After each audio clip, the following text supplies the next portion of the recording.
তো আজকে দেখাবো টপ এক্সট্রা, টপ বটম।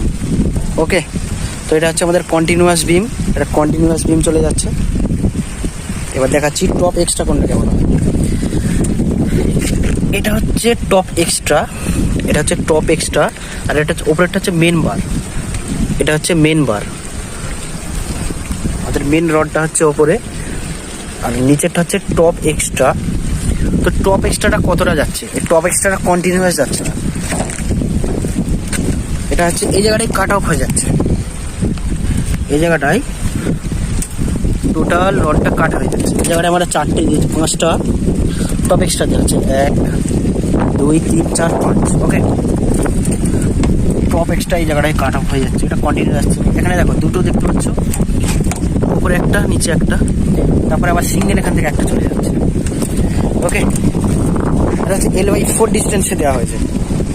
তোমার এখানে আবার দেখাচ্ছি, এই জায়গাটায় সেম টপ এক্সট্রা এই জায়গাটায় দেওয়া হচ্ছে।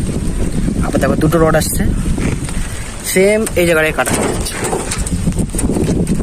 ওকে, এই জায়গাটায় কাটা হচ্ছে টপ এক্সট্রা।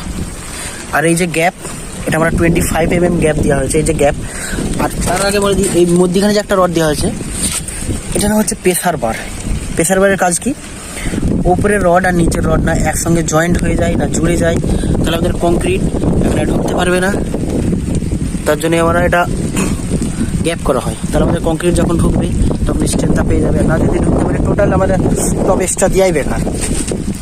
ওকে, তো এই জায়গায় ভালো করে দেখতে পাচ্ছ, এই যে এখানে একটা প্রেসার বার দেওয়া হয়েছে, 1 মিটারের মধ্যে 3টে দেওয়া হয়েছে, এটা একটু বেশি দেওয়া হয়েছে আমরা।